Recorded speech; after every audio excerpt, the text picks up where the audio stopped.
Because each patient is different, physicians make a careful evaluation before writing a prescription for hemodialysis. Selection of the dialyzer, blood flow, actual time delivered, dialysate composition, heparin monitoring, fluid management. These are all components of the dialysis prescription that have to be considered. The provision of an adequate dialysis is the major task of the entire dialysis team.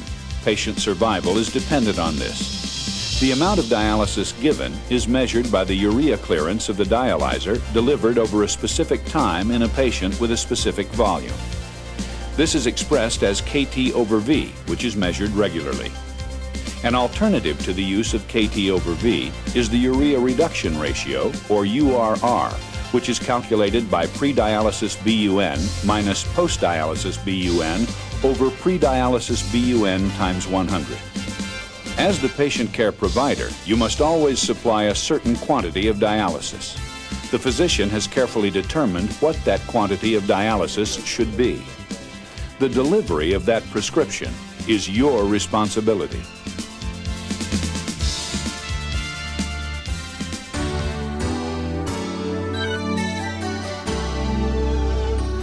The dialyzer used can reflect the patient's size to a certain extent, and the other option obviously is whether to use a conventional dialyzer or a high flux dialyzer. The first important element of the hemodialysis prescription is the selection of the dialyzer. The dialyzer has two primary functions. The first is to remove toxins from the patient's blood. This is known as clearance. Clearance is defined as the amount of blood that is completely cleared of a particular solute in a given period of time. It is expressed in milliliters per minute. Usually, the clearance of urea is used as the measure of the efficacy of a dialyzer. The dialyzer's second function is to remove water from the patient, a process called ultrafiltration. Ultrafiltration is the transfer of fluid between the blood and dialysate through the dialysis membrane due to a pressure gradient existing between the blood and dialysate compartments. The physician has taken a number of factors into account when prescribing a particular dialyzer, whether high flux or conventional. These include membrane type, biocompatibility, surface area, clearance of various solutes, ultrafiltration coefficient, priming volume, reusability, and cost.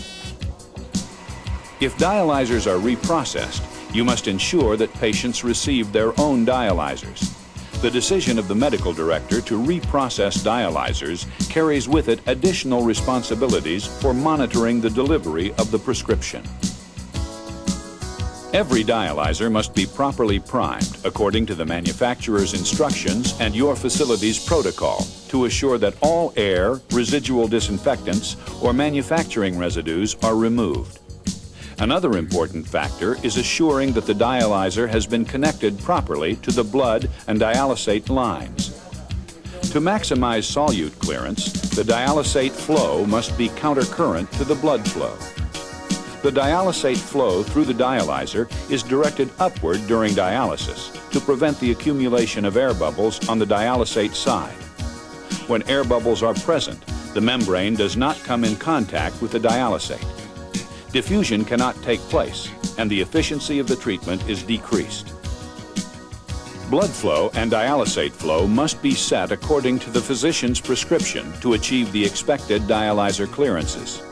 Some machines have a preset dialysate flow rate that cannot be adjusted. Your facility's quality assurance must make certain that the prescribed dialyzers are being used, that the blood and dialysate flows are accurate, and that reprocessing is performed according to the AAMI recommended practices, federal regulations, and your facility's established procedures.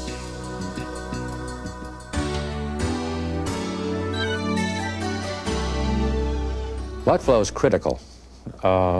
With the kind of dialyses that are being prescribed in the United States in this era, the blood flow that is prescribed must be achieved.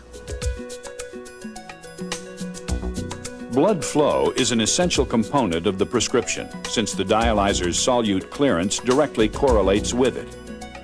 Adequate blood flow is dependent on the patient's blood pressure, condition of the access, needle selection, and needle placement. Check the vascular access. Visually inspect. Palpate for thrill and contour. Listen for bruit, and observe for aneurysms. Look for areas of redness or drainage.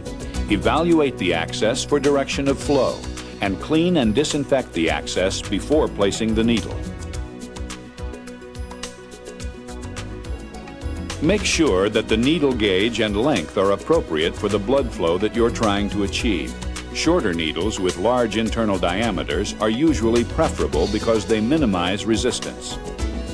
Be sure you have achieved optimal placement of the needle by verifying a flashback of blood in the fistula needle tubing. Tape the needle immediately and check again for blood flow before attaching the blood lines to the corresponding needle. The prescription is based on the assumption that the blood flow is constant throughout dialysis. Try to achieve a constant, steady flow of blood through the dialyzer as quickly as possible. If the prescribed blood flow cannot be maintained throughout the treatment, the dialysis time may need to be extended. When blood flow from the vascular access is inadequate, there may be several causes. The most likely reason may be as simple as poor needle positioning, which may allow the bevel of the needle to rest against the blood vessel wall, restricting blood flow.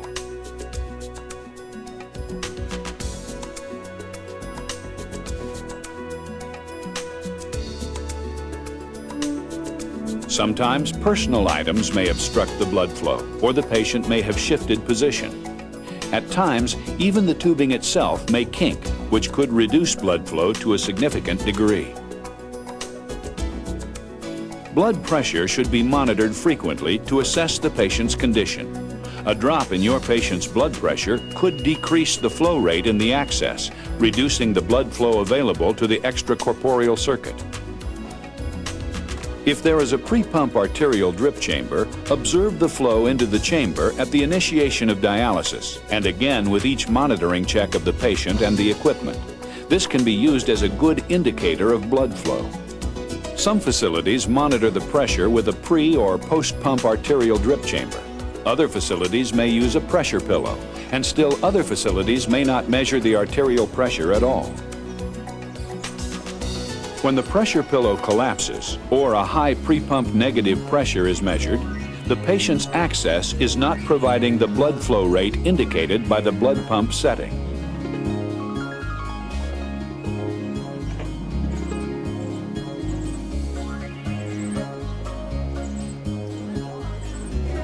Patients should not be dialyzed at pre-pump negative pressures greater than -250 millimeters of mercury.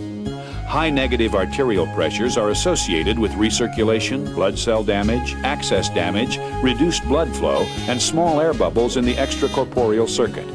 High negative pre-pump arterial pressures that are not typical for a particular patient at the prescribed blood flow rates should be investigated. Whenever the blood flow from the patient to the dialyzer is reduced, the staff must take immediate action to determine the cause of the problem and do whatever is necessary to correct it. If the negative arterial pressure is not correctable by repositioning the patient's limb or the blood lines, the blood flow rate may have to be turned down or turned off if necessary in order to reposition the fistula needle or recannulate the access. If it is not possible to restore the blood flow to the prescribed level, the physician should be notified and a decision made whether to extend the patient's treatment time. Potential failure of the patient's vascular access can be indicated by greater difficulty in achieving prescribed blood flows, greater negative pre-pump arterial pressures, or gradually increasing venous pressure. Since these signs of impending access failure progress slowly over time, you should review your patient's previous treatment records to evaluate trends which indicate the possibility of access problems. If there are repeated problems achieving the patient's prescribed blood flow rates, it should be brought to the attention of the physician. Another frequent problem is recirculation of blood through the patient's access.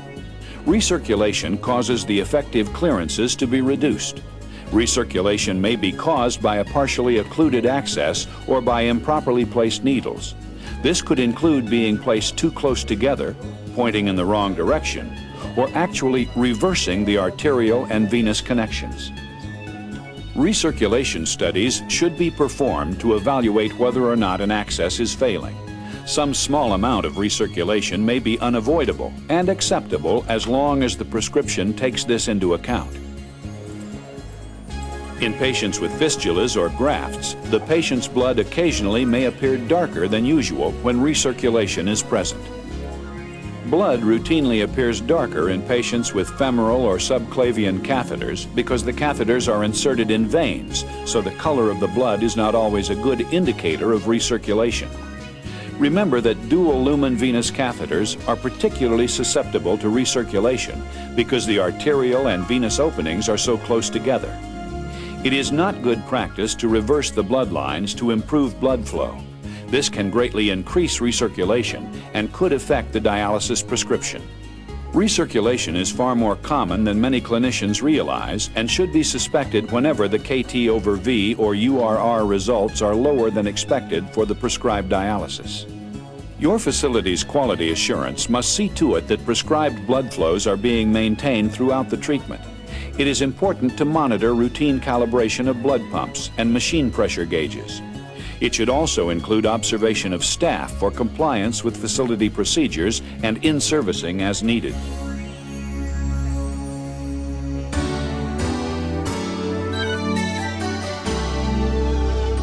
Even in the hospital environment, we would tend to concentrate on the time of treatment as being the critical factor. This is a little old-fashioned, but results in Europe have often shown this to be justified.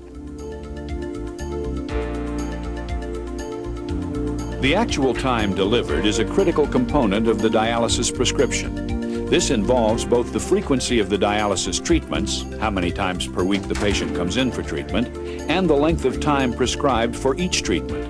Simply noting the elapsed time from the start of dialysis to its conclusion may not be sufficient. If you analyze a patient's prescribed time compared to the actual treatment time, you may find that a significant number of treatments were shorter than prescribed. This raises concerns that the high mortality rate and morbidity of dialysis patients may be due to less than adequate dialysis prescriptions or treatment delivery. The most effective way to determine actual dialysis time is with the use of a machine clock that runs only when dialysis is taking place. Some machines visually display this number. The clock will not run when there are machine alarm conditions that cause an interruption in blood or dialysate flow. If machine clocks are not available, you should note the amount of time that the dialysis is not being delivered. Additional time should be added to the treatment to compensate for the interruptions. The shorter the prescribed treatment time, the more critical this becomes. There are many reasons for the dialysis treatment to be interrupted, and you may have little or no control over these conditions. For example, if the patient moves and kinks the lines, this may result in an alarm condition that stops dialysis. Dialysis will also be interrupted if the temperature of the dialysate is out of limits, if there is a blood leak, if there is a pressure excursion beyond the set limits, or if the conductivity of the dialysate is either too high or too low. Any of these interruptions will decrease the actual time that the patient is dialyzed. Richard, you have a taxi cab waiting for you downstairs. Occasionally, dialysis may have to be interrupted or terminated for medical, personal, or other reasons. If this occurs, you must document these situations and when or if treatment resumed. You should remind your patients that they have a responsibility to arrive on time and to remain for the specified length of treatment. It's never acceptable to deliberately shorten the actual time of a patient's dialysis, either for your own or the staff's convenience. Surveys have shown that treatments are sometimes shortened at the end of the day or when facilities are closing for the weekend. There may be a tendency to take shortcuts knowing that your patient will return in a couple of days and that you can make up the lost time. However, making up lost time is not always possible. If treatment time is shorter than prescribed, the patient could develop serious complications. Therefore, a careful study of the actual dialysis treatment times should be a part of your facility's quality assurance process. A study of dialysis treatment times would include observing staff practices, auditing records to assure compliance, assuring that time is being measured and recorded accurately, and that interruptions of blood flow and/or dialysate flow are noted and factored into the total time of dialysis. The outcome of a quality assurance process should be to consider these actions: educating your facility's staff on the importance of dialysis treatment time, educating your patients in regard to their role, and when necessary, having the physician reevaluate the dialysis prescription. All patients expect and deserve the treatment specified in the prescription. It must be delivered consistently, accurately, and for the time required.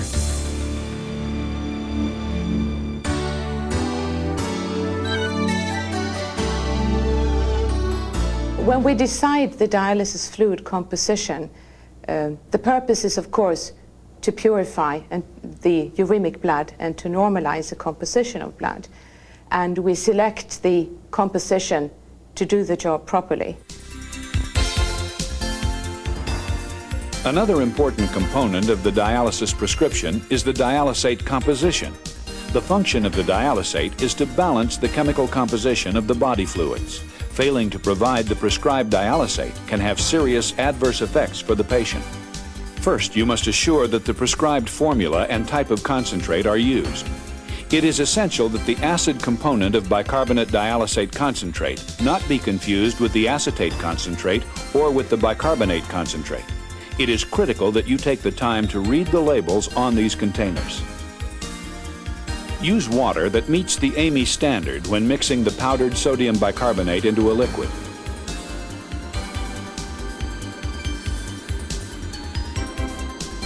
The water should be at room temperature for the best mix with the sodium bicarbonate. Never shake the container, as this releases the carbon dioxide. Remember, the mixed bicarbonate dialysate should be discarded after 24 hours because of the risk of potential bacteria growth. For patients who need additives, you must verify that the appropriate additive formulation is prepared. It is also important to verify that the amount of additive used is appropriate to the dilution ratio of the concentrate and the volume of the concentrate container. Clearly label the container with the formulation, the date and time of preparation, and the initials of the preparer. Make sure that the powder is completely dissolved. You must begin each session with enough concentrate to complete the entire treatment. The machine settings must be verified as correct for the dialysate prescribed for your patient. If the machine is equipped with a variable sodium option, it should be set for the prescribed dialysate sodium level. Also, if the dialysate flow rate can be adjusted on the machine, make sure that it is set as prescribed. It is the physician's role to prescribe the dialysate composition. It is your role to make sure that prescription is carried out. Remember that the dialysate chemical composition is equivalent to a medication with the same potential for harm to the patient. The general rule is to check and double check, then check again. It is essential that your facility have adequate quality assurance procedures to make certain that the dialysate is consistent with the prescription. This is accomplished by ensuring that the proper mixing of concentrate takes place. The necessary machine safety checks are performed prior to treatment. Routine or periodic preventive maintenance is completed, and that adequate patient and machine monitoring are performed during treatment.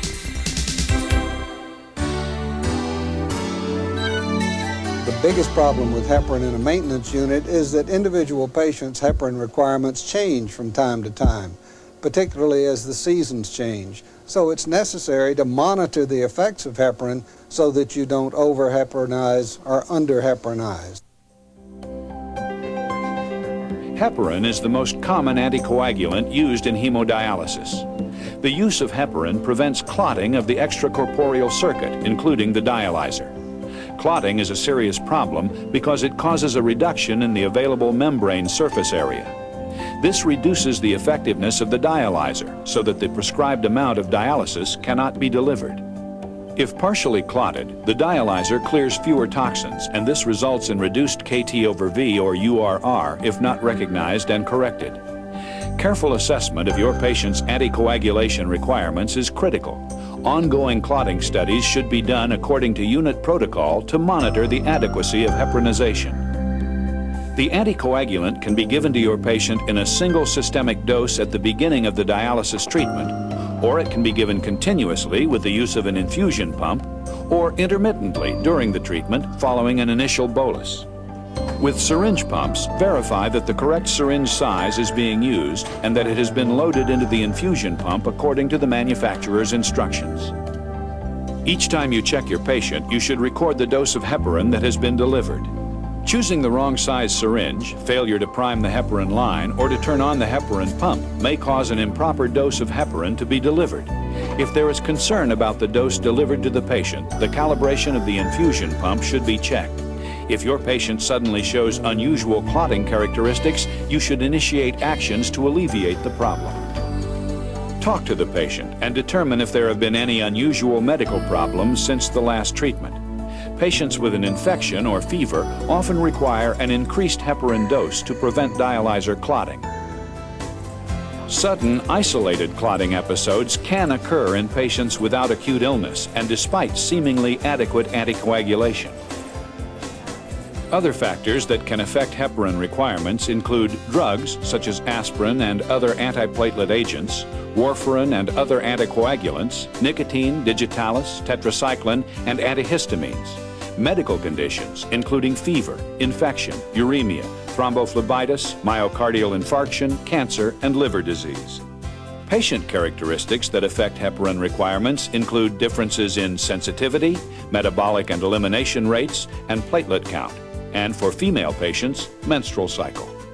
Characteristics of the dialysis system also affect heparin requirements, including dialyzer configuration and flow geometry, membrane type, duration of dialysis, blood flow rate, and blood administration.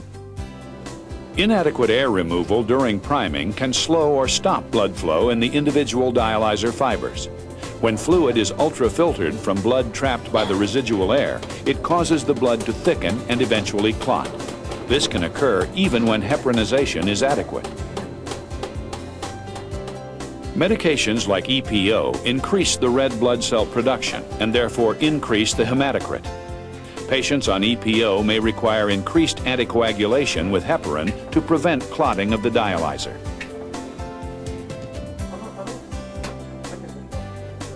Poor rinse back of the dialyzer may indicate that there are clotting problems.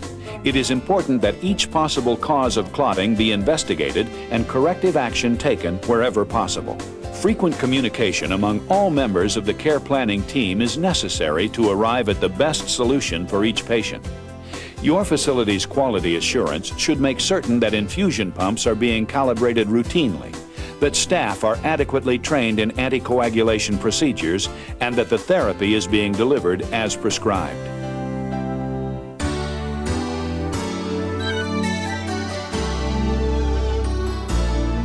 Fluid management and fluid control becomes a problem, and it's best managed by having the patient educated so that they don't gain so much fluid between dialysis.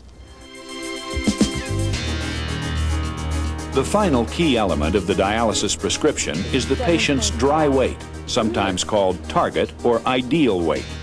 Weight reflects the patient's fluid and nutritional status. For adequate fluid removal, you must assure that the pre- and post-dialysis weight measurements are accurate. This accuracy is influenced by what clothing your patient is wearing at both weighings and the position of the patient on the scale. It is important that the patient is always weighed on the same scale pre- and post-dialysis. In addition, the scale should be regularly calibrated. The dry weight itself needs to be reviewed on a regular basis, since changes in body fat or muscle mass may affect this value. Also, when malnutrition is present, dietary protein needs may change. Careful determination of the amount of fluid to be removed during the treatment is very important. This involves compensating for the amount of fluid taken in by your patient during dialysis, the volume of fluid used for rinse back and/or priming of the dialyzer, and IV therapy including medications, IDPN, and blood products to be administered during dialysis. There are a number of patient considerations that influence fluid removal. Your patient should be assessed for his state of hydration, including presence of edema, elevated or low blood pressure, jugular venous pressure, shortness of breath, and the nature of the breath sounds. After determining the amount of fluid to be removed or ultrafiltered, you must consider whether the patient can tolerate having this amount removed in the time period prescribed.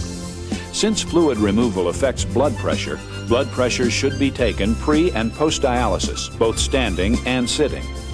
Blood pressure must be monitored closely during dialysis. Staff should respond quickly to changes in vital signs. Fluid is removed during dialysis by means of transmembrane pressure, or TMP for short. TMP is calculated using the ultrafiltration coefficient provided by the manufacturer of the dialyzer, the dialysis time, and the amount of fluid to be removed. TMP is set on the machine as either TMP or negative pressure. If your machine requires that negative pressure be entered, it is calculated as follows. Negative pressure equals transmembrane pressure minus venous pressure. Many machines have automatic control of the UF rate so that TMP is a monitored function. UF control machines will calculate the hourly ultrafiltration rate needed only if the total fluid to be removed and dialysis time are entered. In both cases, this must be monitored throughout the treatment and adjusted if the patient's condition changes. If there is an interruption of blood or dialysate flow, the ultrafiltration plan may need to be modified. Routine equipment safety checks should be performed before every treatment according to the manufacturer's instructions. Your facility's quality assurance should make certain that target weight losses are achieved. This includes a determination that the scales are properly calibrated, that TMP or negative pressure are correctly calculated, that ultrafiltration controls are functioning, and that the staff receives training in fluid management. This program was designed to give you a better understanding of the components of a dialysis prescription, how the physician determines what prescription is needed, and most importantly, that you, the patient care provider, play a key role. The delivery of the hemodialysis prescription is your responsibility. I think it's very important for the nurse or technician who's delivering the dialysis to understand what we're doing, why we're doing it, and to be aware of the need to follow the prescription accurately. Our nurses must be very good at not only carrying out a prescription written by a physician, but also in using their own judgment in, is this something that will meet the need of my patient? It's very important for the staff to know that every aspect of the prescription, such as blood flow, time, and the things that we've mentioned earlier, are critical to a patient receiving adequate dialysis, and there can be no shortcuts in the process. I think that the most important thing is that they all work together. The doctors who wrote the prescription, the nurses who will deliver the prescription, and the patient that will receive the prescription. The three of them must work together. A very good facility really needs to be doing everything right, from properly treating the water that's coming into the facility, mixing the dialysate, maintaining the machines, having well-trained staff to care for the patients, and of course providing excellent dialysis. This is their life and their health, and they're very anxious about it, and so we should take them seriously as individuals, deal with their anxieties, deal with their individual characteristics, and remember that this is a social interaction as well as a physical and medical one. There is a lot that we can be proud of in dialysis, in that almost every patient who needs it gets treatment. But I think we have a way to go before we maximize the technology we have available and the information we have to make sure that every patient gets an adequate dialysis and that adequate dialysis is delivered reproducibly.